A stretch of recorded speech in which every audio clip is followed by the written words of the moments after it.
Ruth ఈ మాటలో చాలా దీవెనకరమైన మాటలు. నా ఎమ్మడి రావద్దని నువ్వు అనొద్దు. చూడండి, ఆవిడేమంటుందంటే నీ తోడుకోవాలి వెళ్ళిపోయింది కదా మోయాబు దేశం, అంటే ఊరు చివరికి వచ్చారు, నువ్వు కూడా వెళ్ళిపో. వారి దేవుడి దగ్గరికి వారి ప్రజల దగ్గరికి వెళ్ళిపోయింది, నువ్వు కూడా వెళ్ళిపో అంటే రూత్ అంటుంది అలా అనొద్దమ్మా అని ఒక మాట మాట్లాడింది. ఏ మాట మాట్లాడిందంటే, నీ జనమే నా జనం, నీ దేవుడే నా దేవుడు, నువ్వు ఎక్కడ మృతి పొందుతావో నేను అక్కడ మృతి పొందుతాను. మరణం తప్ప నిన్ను నన్ను ప్రత్యేకించినడలా యెహోవా నాకు ఎంత కీడైనా అంటే దీన్ని ఏమంటారండి? ప్రమాణం అంటారా, నిబంధన అంటారా, త్యాగం అంటారా, సమర్పణ అంటారా? ఏమంటారమ్మా? సమర్పణ అంటారా? మీరు ఆలోచించండి. చూడండి, వాక్యం అయ్యే లోపల చూడండి ఒక మంచి ఒక ఆలోచన మనకు రావాలి. చూడండి ఎంత సమర్పణ అది, నిబంధన ఏంటండి అది? నిబంధన. ఆవిడ వెళ్ళిపోయింది కదా లోకంలోకి, నువ్వు కూడా వెళ్ళిపో, నేను వెళ్ళను. నీ జనం దగ్గరికి వెళ్ళిపో, నీ దేవుడి దగ్గరికి వెళ్ళిపో, నేను వెళ్ళను. చూడండి, ఎందుకంటే రూతు చాలా సార్లు ఆవిడ వాళ్ళ అత్తగారు చెప్పిన మాటలు వింటుంది. దేవుడు ఎర్ర సముద్రాన్ని ఎలా పాయలు చేశాడు, దేవుడు ఎలా బండ నుంచి నీళ్లు రప్పించాడు, ఐగుప్తు దేశంలో ఎలాంటి తెగుళ్ళు వచ్చినాయో అవన్నీ వింటున్నప్పుడు ఆవిడకి ఆశ్చర్యం కలుగుతుంది. తర్వాత తన భర్త ఎలిమెలికి చనిపోయాడు, తర్వాత రూతు భర్త చనిపోయాడు, ఇంకో కుమారుడు కూడా చనిపోయాడు, ముగ్గురు చనిపోయారు. రూతు ఎదవరాలు. చూడండి, వాళ్ళ అత్తగారు కూడా ఎదవరాలే, వాళ్ళ తోడుకోళ్ళు కూడా ఎదవరాలే. కానీ చూడండి, ఆవిడ అంటున్న మాట ఏంటంటే, నీ ప్రజలే నా ప్రజలు, నీ దేవుడే నా దేవుడు. బా చూడండి, సామెతల గ్రంథంలో ఒక మాట ఉండదు, 3 పేటల తాడు తెగిపోదట. ఎన్ని పేటల తాడమ్మా? 3 పేటల తాడు తెగిపోదట. చూడండి, కాబట్టి నిబంధన, నీ ప్రజలే నా ప్రజలు ఒక పేట, నీ దేవుడే నా దేవుడు రెండో పేట, మూడో పేట అంటే నువ్వు ఎక్కడ మృతి పొందుతావో ఎక్కడ వరకు ఆలోచించిందో చూసారా? మరణం వరకు ఆలోచించింది. అంటే ఇజ్రాయెల్ దేశంలో చనిపోతే ఆశీర్వాదం. సరేండి, నా ప్రజలు కాదు, ఆవిడ ఒక పూజారి కుమార్తె అంట మోయాబు దేశంలో. వీళ్ళు ఈయన గోళ్ల మీద ఆ పెయింట్ చూడండి, ఆ బొమ్మలా వేసేవాళ్ళంట, మహులోను కిలియోను. వారు మెడలో ఒక చిన్న పలక లాంటిది ఉండేదట, 10 ఆజ్ఞలు. ఆజ్ఞ చదివితే ఆ 10 ఆజ్ఞలు 2 ఆజ్ఞలు ఆకర్షించినాయి అంటావండి రూతుని. నరహత్య చేయకూడదు, వ్యభిచారించకూడదు.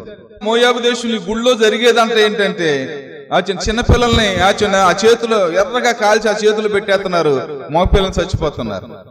ఆడపిల్లల్ని అక్కడే పెంచుతున్నారు, దేవధర్మం అని అక్కడ వ్యభిచారం జరుగుతుంది గుళ్ళోనే.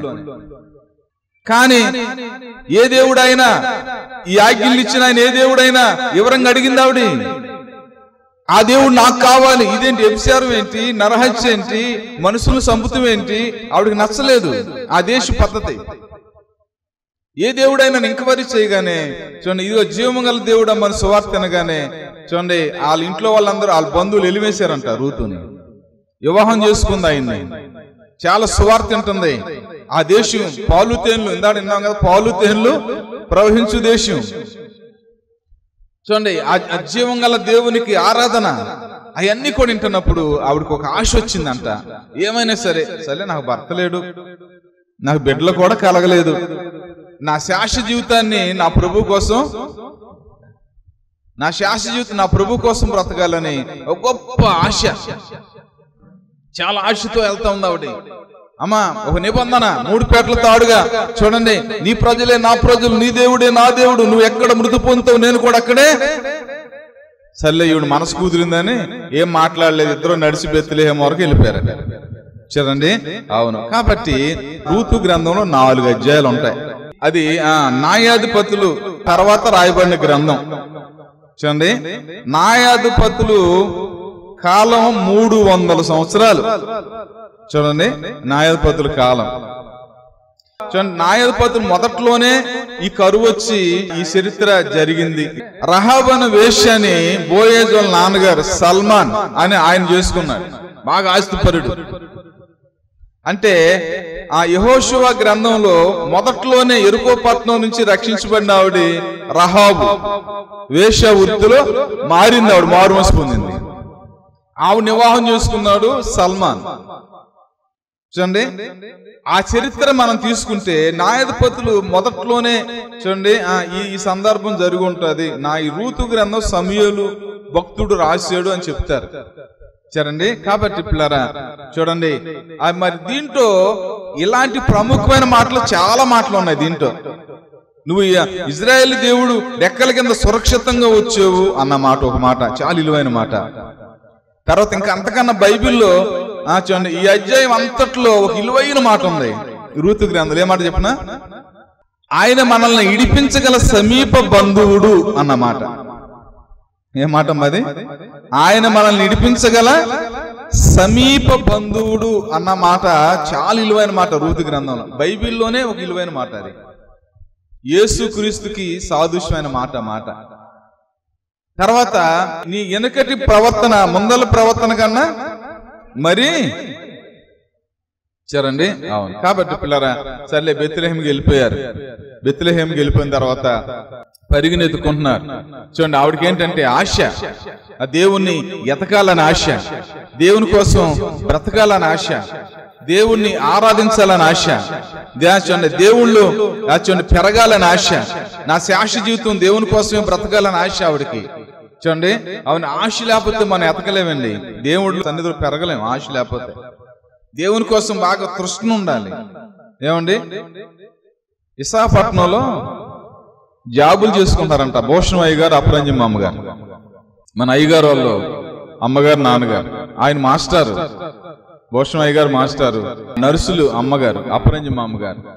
బైబిలు ఈ కొండ మీద ప్రసంగం చదివి ఆకాశ పక్షులు చూడండి ఆ విత్తవు కోయవు కొట్ల చూడండి ఆ వాక్యం చదివి మామగారు అప్రంజం మామగారు అన్నారట, ఇంకా ఏదో ఉంది భక్తి చేయాల్సింది, నాకు తృప్తి లేదు నేను చేసే భక్తిలో, ఇంకా చాలా శ్రేష్టమైంది ఉంది, మనం భక్తి చేయాలి. అయ్యా మన ఉద్యోగాలు వద్దు కానీ అన్వేషించుకుంటూ వెళ్ళిపోదాం భక్తిని అందంట. అదేంటమ్మా 3 పిల్లలు ఎలాగెళ్తాం, ఉద్యోగాలు ఎలా మానుతాం, ఎలా బ్రతుకుతాం అంటే, లేదయ్యా భక్తి చేస్తే దేవుడే చూసుకుంటాడు, నేను మిషన్ కుట్టి నిన్ను నీ పిల్లల్ని పెంచుతాను అన్నారన్న మా అమ్మగారు. సర్లే మొత్తానికి బయలుదేరి వచ్చారు. మారుమనసు పొందారు. సరండి, మారుమనసు పొందిన తర్వాత కొంత తృప్తి దొరికింది, భక్తిలో పట్టు దొరికింది. చూడండి, సరే ప్రార్థన చేస్తున్నారు, ఏకాంతానికి వెళ్తున్నారు, ప్రార్థన చేస్తున్నారు, దేవుని పాదాలు పట్టుకుంటున్నారు, మనస్సాక్షిని కాపాడుకుంటున్నారు, సరి చేసుకుంటున్నారు, నీతిగా ఉంటున్నారు, క్షమాపణ అడుగుతున్నారు, క్షమిస్తున్నారు. అలాగ ఒక మంచి భక్తి చేస్తా ఉన్నారు. వారికి దేవుడు దొరికాడు, చాలా సంతోషంగా ఉన్నారు.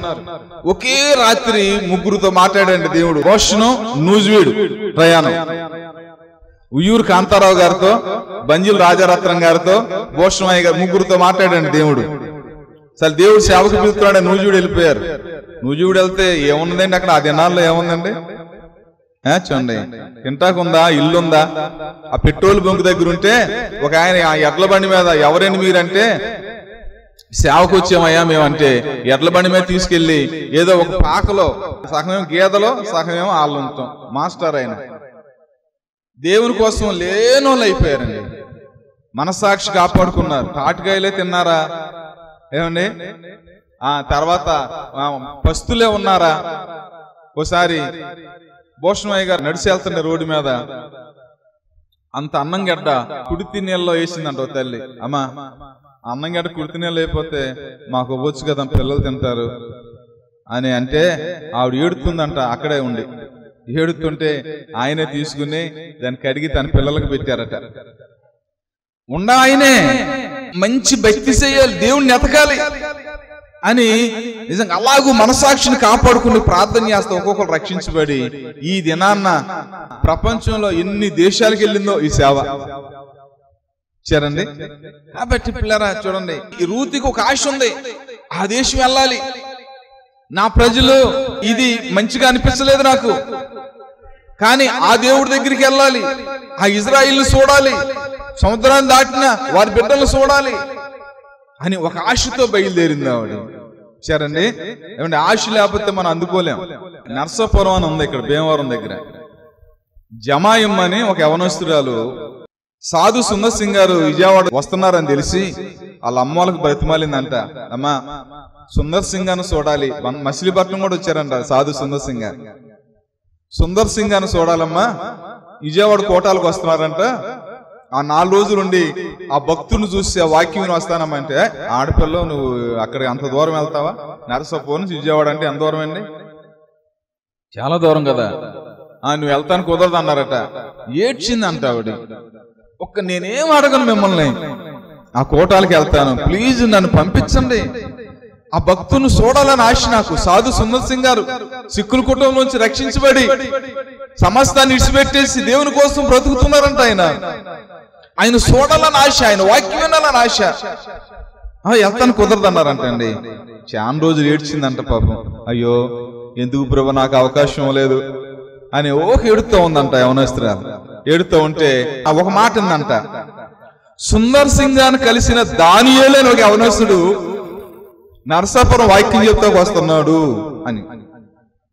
దానియేలా? అవును, ఆయన సుందర్ సింగ్ గారిని కలిశారు. సుందర్ సింగ్ గారు దుప్పడు కూడా అందుకున్నాడు. ఆయన ఏమందుకున్నాడమ్మా? దుప్పడు కూడా అందుకున్నాడు ఆయన.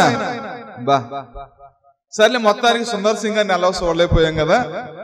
సుందర్ సింగ్ గారిని కలిసి దుప్పడు అందుకుని దానియేలు గారిని అన్న చూద్దామని ఆ మీటింగ్ లో ముందలు కూర్చున్నాను. చర్చిలోకి వెళ్ళిపోయి ముందల నిజంగా యవనస్తుడు వచ్చాడు.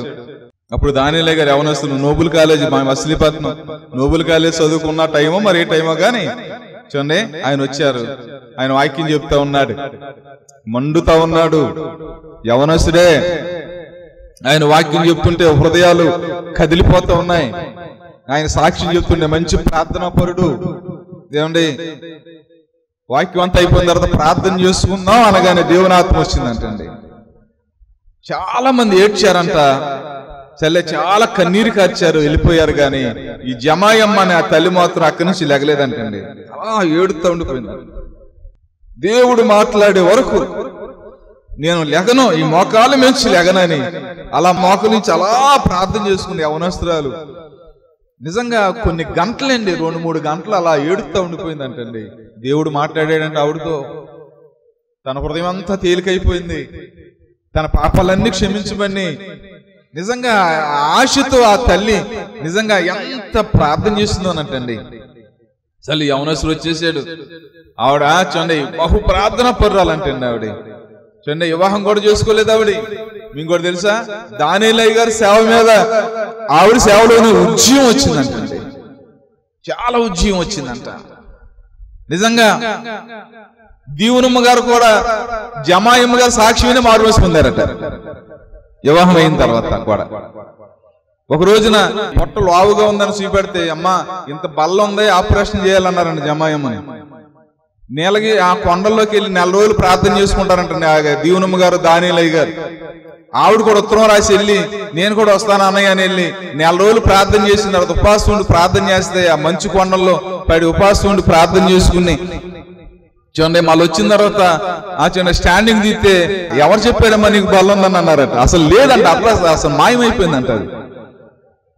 చూడండి అసలు యవనస్తురాలు ఒకసారి విజయవాడ మీటింగ్ లో 15 నిమిషాలు, సేవకుల మీటింగ్ లో 15 నిమిషాలు వాక్యం చెప్తాకి సమయం ఇచ్చారంట. ఎన్ని నిమిషాలమ్మా? ఈవిడ చదువు లేదు కదా, ఈవిడ ఎలా ముగిస్తుందని చూస్తున్నారంట. 14 నిమిషాలు అవగానే ముగిచ్చిందంట వాక్యం. దేవుని ఆత్మ వచ్చిందంట. మనుషులు ఇరిగిపోయారంటే. ఎవరు అడిగారంట, నువ్వు ఎలా ముగించగలిగావు, 1 నిమిషానికి ముందర ఎలా ముగించగలిగావు అంటే, నేను ప్రార్థన చేశానయ్యా, నాకు ఎంత టైం ఇచ్చారో మీరు ఆ టయానికి నా నడిపింపు ఆగిపోవాలని ప్రార్థన చేశాను, నా నడిపింపు ఆగిపోయింది, ముగించాను అందంట. సరేండి, ఆశ ఈ రూతు ఆశపడుతుంది. ఆ దేవుడి సన్నిధికి వెళ్ళాలి, ఆ ప్రజలను చూడాలి, ఆ పాలు తేలు ప్రవహించే దేశాన్ని చూడాలి, అక్కడ దేవుణ్ణి నేను ఆరాధన చేయాలి, అక్కడ దేవుణ్ణి నేను స్తుతించాలి. ఆశ, నిబంధన, త్యాగం. ఏమండి, త్యాగం చేస్తా ఉంది ఆవిడ. వెళ్ళిపోయింది, పరుగునెత్తుకుంటుంది. ఏమండి, కూలి పని చేసే వాళ్ళకి ఇల్లు ఉంటది కానీ పరిగెత్తుకు వాళ్ళకి ఇల్లు ఉంటుందమ్మా? ఇల్లు ఉంటుందా? కానీ ధర్మశాస్త్రాన్ని నెరవేర్చేవారు వారు. పరిగెత్తుకుంటుంటే అమ్మా పర్లేదు నెతుక్కు అని ఆ గుప్పుళ్ళు వదిలేవారు, పనులు వదిలేవారు. మోషే గారు ధర్మశాస్త్రంలో రాయబడిన మాటలన్నీ అవి. పరదేశులు ఉంటారు, ఎదవరాళ్ళు ఉంటారు, తల్లిదండ్రులు లేని వారు ఉంటారు, దిక్కు లేని వారు ఉంటారు. మీరు అలా తోలొద్దు, మీరు గుప్పుళ్ళు ఇప్పండి, మీరు కొన్ని పనులు వదలండి అని ధర్మశాస్త్రం చెప్తుంది. చక్కగా యవనస్తులను ఆదరించారు. ఏమండి అక్కడ నెత్తుకుంటుంది. బోయేజ్ వచ్చాడు, పెద్ద రైతు అయినా. బోయేజ్ వచ్చిన తర్వాత మా బోయేజ్ రాగానే ఆ పోత కోయి వారితో అన్నాడు, యెహోవా మీకు తోడయుండును గాక అన్నాడు. అంటే కోత కోయి వారు లేచి అన్నారు, యెహోవా నిన్ను ఆశీర్వదించును గాక అన్నారు. సరే మొత్తానికి బోయేజ్ అన్నాడు, ఈ యవనస్తురాలు ఎవరంటే చెప్పారు. అమ్మా చాలా బలపరిచాడు ఆయన. నీ గురించి విన్నానమ్మా, నువ్వు ఏ రేసేలోకి పొలం ఎలమాకు, ఇక్కడ నెత్తుకో, నేను ఆజ్ఞాపిస్తున్నాను వీళ్ళందరికీ. అదిగో నా పనివారు నీళ్ళు చేస్తాను, వారి దగ్గరికి వెళ్ళి తాగు, ఇదిగో అక్కడ కూర్చో, ఇదిగో నువ్వు ఇలా చేసుకో అని చక్కగా బలపరుస్తూ ఉన్నాడు ఆయన. ఏమీ తెలియని పరదేశీకి నాకు ఇంత అని సాగిలు పడింది పాపం ఆవిడ. చూడండి సరే మొత్తానికి అయిపోయింది. చూడండి పేలాలు ఇచ్చారు. ఆ పేలాలు కొన్ని తిని కొన్ని దాసింది. ఏమండి కొన్ని దాసింది, కొన్ని దాసి చూడండి ఆ ఎనుకున్న అన్ని కూడా చూడండి యావలు అనమాట, అవన్నీ కూడా చూడండి చక్కగా ఆయన దులిపి చూడండి చక్కగా అంతా కూడా ధాన్యం పెట్టి మూట కట్టుకుని ఆ పేలాలు కూడా దాచుకుని వెళ్తా ఉంది ఇంటికి. వాళ్ళ అత్తగారితో చెప్పింది, ఆ పేలాలు ఇచ్చింది, ఆవిడ సంతోషించింది. ఆ పొలం ఎవరిదమ్మా, ఎక్కడికి నడిపించాడు దేవుడు అంటే బోయాజుదని చెప్పింది. ఆ చాలా సంతోషం, మన బంధువుడు అమ్మాయినని చెప్పింది. చాలా సంతోషించింది. అలాగే జరుగుతూ ఉంది. పొలం అయిన తర్వాత ఏంటంటే కళ్ళంలో విషయం చెప్తాను చూడండి. నేను కళ్ళం అనుకున్నాను. కళ్ళం ఈ నవ్యం అంట ఉంది, అమ్మ నీ గురించి నేను విచారణ చేయాలి, నీ రాత్రి తానం చేసి మంచి బట్టలు కట్టుకో, చక్కగా అదంతా కూడా తైలం అదంతా కూడా రాసుకో. ఈ రాత్రి బోయాజు కళ్ళంలో ఉంటాడు, నువ్వు వెళ్ళు, సాటుగా వెళ్ళు. ఆయన అన్నం తిని పడుకున్న తర్వాత కాలు దగ్గరికి వెళ్ళి చూడండి ఆయన దుప్పడ కప్పుకొని నువ్వు పడుకో, ఏం చెయ్యాలో ఆయనే చెప్తాడు నీకు అని చెప్పిన తర్వాత ఏంటమ్మా ఇలా చెప్తున్నావు అని చెప్పుకోకుండా ఆవిడ, ఎందుకంటే వీళ్ళందరూ బైబిల్ అనుసరించే వాళ్ళు ఆ దేశంలో. సర్లే మొత్తానికి వెళ్ళిపోయింది. వెళ్ళిపోయిన తర్వాత అలాగే దాక్కుంది. బోయాజు కాళ్ళ దగ్గరికి వెళ్ళింది, అలాగ పడుకుంది. అర్ధరాత్రి పూట ఉలికి పడ్డాడు ఆయన. ఎవరమ్మా నువ్వు, ఎవరంటే అయ్యా నేను రూతునయ్యా అందే. రూతు ఏంటమ్మా ఇక్కడికి వచ్చావేంటి, ఈ టైంలో ఇక్కడ ఉన్నావేంటంటే, అయ్యా నువ్వు మాకు సమీప బంధువుడంట, మా అత్తగారు చెప్పింది, నువ్వు నాకు న్యాయం ఏది మొత్తానికి మాట్లాడిన తర్వాత ఆయన అన్నాడు, మీరు ఆలోచించండి, ఆ కళ్ళం దగ్గర ఒంటరిగా ఆ ఇద్దరే ఉన్న సందర్భంలో ఆ రాత్రి పూట వారి మాటలు చూడండి ఎంత ఆశీర్వాదకరంగా ఉన్నాయో. ఇదే అవకాశం అనలేదు ఆయన, ఇదే అవకాశం అనుకోలేదు ఆయన. నా కుమారి యెహోవా చేత నువ్వు దీవెన నొందిన దానువు, కొద్దివారినే గాని గొప్పవారినే గాని నువ్వు యవనస్తులను నువ్వు ఎమ్మడించలేదు. నీ మునుపటి సత్ప్రవర్తన కన్నా వెనకటి సత్ప్రవర్తన మరి ఎక్కువైంది.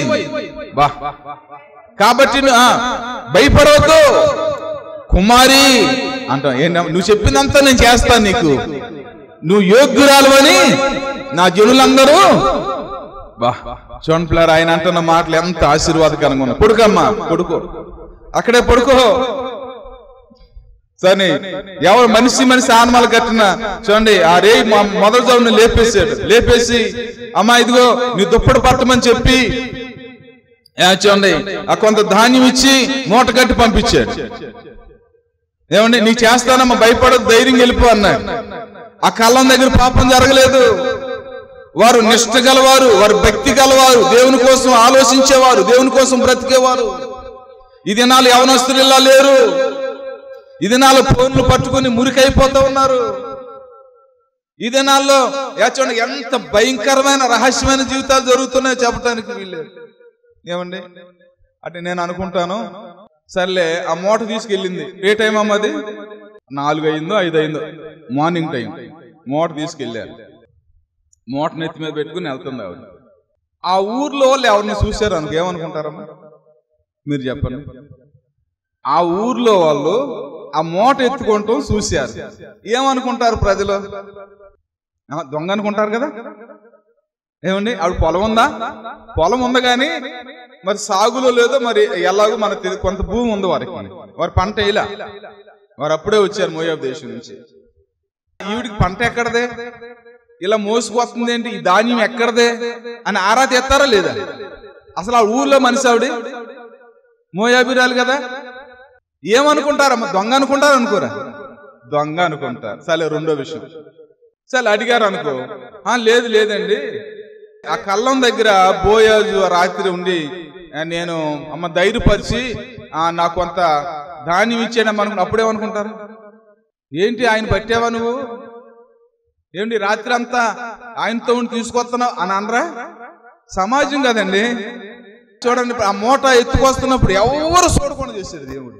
ఎన్ని ప్రశ్నలు వచ్చాయో, ఎంత కలవరం వచ్చేదో, కానీ ఆ దేవుడు ఏం చేశాడంటే రహస్యంగా పంపించేసాడు. సరేండి కాబట్టి పిల్లరా చూడండి, ఆవిడి నీకులు వేషాలు వేయలేదు, ఆవిడ యవనస్తుల్ని వెంబడించలేదు, యవనస్తురాలే గాని చాలా నిష్ఠగా జీవించింది, నోరును కాపాడుకుంది, పరిగెత్తికేటప్పుడు మనస్సాక్షిని కాపాడుకుంది, దేవుని కోసం బ్రతకాలని ఆశ ఆవిడికి, దేవుని కోసం బ్రతకాలని ఆశ ఆవిడికి. ఏమండి మొత్తానికి ఏం జరిగిందంటే తర్వాత కూడా చూడండి, మీకు అంత చెప్తున్నా, ధర్మశాస్త్రం చక్కగా పాటిస్తారు వారు, పరదేశంలో చూస్తారు. ఏమండి తర్వాత ఏంటంటే యాదవరాలు వారు బంధువు ధర్మం జరిపిస్తారు. తర్వాత ఏంటంటే ఒక బంధువుడు వెళ్తున్నాడు, పిలిచాడు, ఆయన పురద్వారం దగ్గర కూర్చోబెట్టాడు. అయ్యా ఇదిగో నయోమి తన భర్త ఎలిమెలకు వారి ఆస్తి నువ్వు సంపాదించుకుంటావా, కొనుక్కుంటావా? కొనుక్కుంటాను అన్నాడు. మరి రూతును పెళ్లి చేసుకుంటావా? అమ్మో నేను పెళ్లి చేసుకోలేను, నా ఆస్తిని పోగొట్టుకుంటానేమో అన్నాడు. ఆయన నా ఆస్తిని పోగొట్టుకుంటాం అంటే ఆయనకు 10 ఎకరాలు ఉందనుకోండి, ఆయనకు ఒక కొడుకున్నాడు అనుకోండి, ఆయన ఈవిడికి 1 ఎకరం ఉంది అనుకోండి, ఎంత 10 ఎకరం ఎంత 11 ఎకరాలు. సరే ఈవిడికి ఒక కొడుకు పుట్టాడు అనుకోండి, ఇప్పుడు ఎలా పంచాలి? సమానంగా 5 ఎకరాలు పంచాలి. ఎకరం సంపాదించుకుని మళ్ళీ ఎంత ఇవ్వాలి ఆయనకి? నా ఆస్తిని అర్థమైంది ఇప్పుడు లెక్క, నా ఆస్తిని పోగొట్టుకుంటానేమో అని చెప్పి ఆయన వదిలేసి, అప్పుడు బోయాజు ఏం చేశాడంటే రూతుని పెళ్లి చేసుకున్నాడు. రూతుని వివాహం చేసుకున్నాడు. వివాహం చేసుకున్న తర్వాత నయోమిని కూడా తీసుకెళ్లిపోయారు అక్కడికి. చాలా ఆస్తి పరులు లేరా చూడండి, నయోమి అక్కడికి వెళ్ళి ఉంటుంది. తర్వాత ఏంటంటే దేవుడు గర్భాన్ని తెరిచాడు, ఓ బాబు పుట్టాడు. చూడండి నువ్వు సేవకుడు అని చెప్పి ఒబేద్ అని పేరు పెట్టారు. వాళ్ళ ఇంటికి వెళ్ళిన తర్వాత వాళ్ళ అత్తగారి పేరేంటమ్మా? ఇప్పుడు పెళ్లి అయింది కదా, అత్తగారి పేరేంటంటే రాహాబు. నిజంగా ఎంత ఆశీర్వాదం అండి. మొత్తానికి పిల్లలు పుట్టారు. ఓబేదుకు ఒక కుమారుడు పుట్టాడు యెషయా అని. యెషయాకి 8 కుమారులు పుట్టారు. 8వ వాడే కడసారి వాడే దావీదు. చూడండి ఎలాగెళ్ళిందంటే అనామకురాలకు వెళ్ళింది, యదవరాలుగా వెళ్ళింది, యవనస్తురాలుగా వెళ్ళింది, ఏమి లేని వ్యక్తిగా వెళ్ళింది, అన్యురాలుగా వెళ్ళింది. కానీ ఏ చేలో పరిగెరుకుందో ఆ చేనుకే వాండ్రం అయిపోయింది. చూడండి దేవుడు మరిచిపోతాడా? దేవుడు మరిచిపోతాడా? నీ త్యాగాన్ని మరిచిపోతాడా? నీ సమర్పణ మరిచిపోతాడా?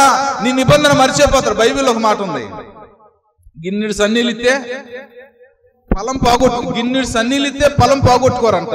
రూతు ఇంత త్యాగం చేసిందండి. ఎంత త్యాగం చేసింది? అబ్రహాం గారు ఎంత త్యాగం చేశాడో అంత త్యాగం చేసింది ఆవిడ. అబ్రహాం గారు 12వ ఆదికాండంలో ఏం పిలిచారు దేవుడు?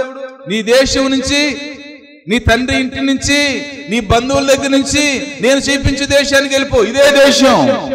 ఏమండి అబ్రహాం గారి చరిత్ర ఉందో లేకపోతే అలా సమర్పించుకుందో తెలియదు కానీ ఆయన 3 పేటలు తేడని చెప్పాను నేను.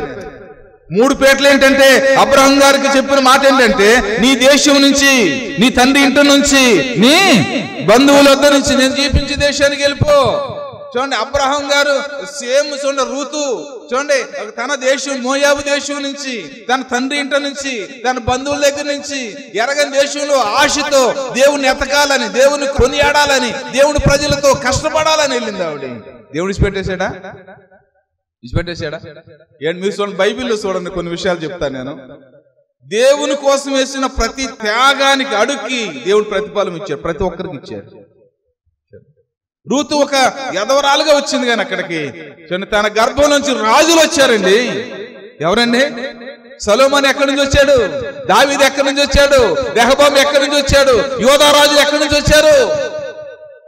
ఎక్కడి నుంచి వచ్చారండి? రూతు గర్భంలోంచి ఆ వంశావల్లో రూతు పేరు ఉంది, రహాబు పేరు ఉంది, యేసుప్రభు వారి వంశావల్లో. ఆవిడ త్యాగాన్ని దేవుడు ఎలా కట్టాడు? ఆవిడ సమర్పించుకుంటుంటే దేవుడు కూడా ఆలోచిస్తున్నాడు ఆవిడ గురించి. ఆవిడ అడుగులు వేస్తుంటే దేవుడిని కూడా లెక్క పెడుతున్నాడు. ఆవిడ నిష్ఠగా పరిశుద్ధంగా ఎవరిని అమ్మడించుకోకుండా ఖరారుగా జీవిస్తూ ఉంటే దేవుడికి ఇవిడికి ఒక మంచి ఆశీర్వాదం వాళ్ళు అనుకుంటా ఉంటారు. తెలుసా మీకు? పాపానికి దూరంగా పారిపోయిన యేసేపుని ఆ దేశానికి ప్రధానమంత్రి చేసిన ఆ దేవుడే. రూతు త్యాగాన్ని గుర్తించిన దేవుడు. ఆ చూడండి, ఒక మంచి భర్తనిచ్చాడు, బోయేజునిచ్చాడు. రాజుల గర్భం నుంచి వచ్చారు. ఎంత మంచి సాక్ష్యం అండి.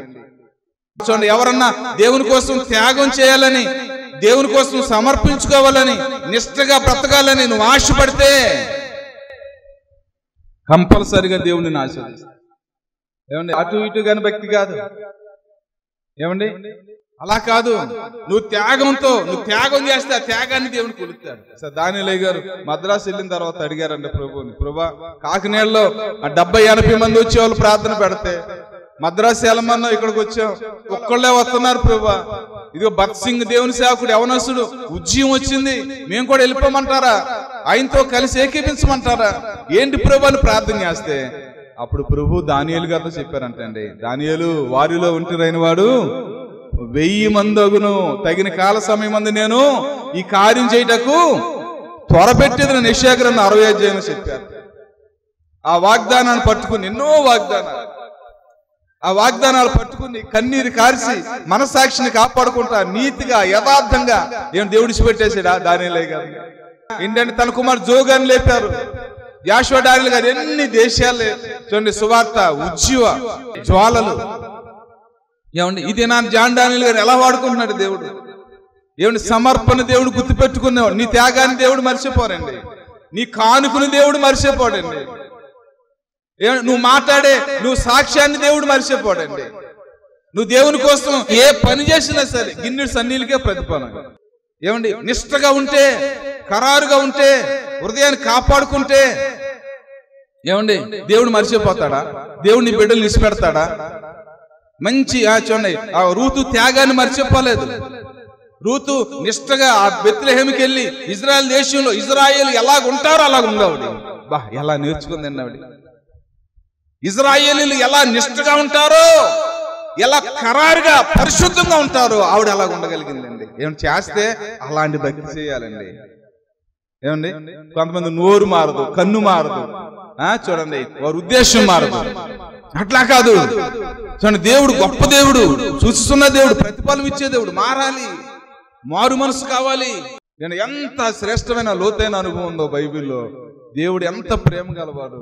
మనం కూడా ఆశతో చక్కగా ప్రభు సన్నిధిలో పెరుగు, ధైర్యంగా ఉండు, రక్షణ పొందు. దేవుడు నీకు సహాయమో చేస్తాడు. నిన్ను ఒక జమాయమ్మలాగా, నిన్ను ఒక దానియేలు వలె, నిన్ను ఒక సాధు సుందర్ సింగ్ గారు వలె, నిన్ను ఒక మోషే వలె, నీ బిడ్డల్ని చూడండి అపోస్తలుడైన పౌలు గారు లాగా దేవుడు చేస్తాడు. దేవుని సమర్పించుకో, నువ్వు కూడా త్యాగం చేయి. ఏది నీ త్యాగం అని దేవుడు అడుగుతాడు. నువ్వు నిలబడు, ఏమైనా సరే దేవుళ్ళు పెరగా నువ్వు ఆశపడు, దేవుడు నీకు సహాయము చేస్తాడు. మా అడ్రస్ LAF బెతెస్దా ప్రార్థనా మందిరం, స్విమ్మింగ్ పూల్ రోడ్, సర్కర్ తోట, మచిలీపట్నం, ఆంధ్రప్రదేశ్, కృష్ణా డిస్ట్రిక్ట్.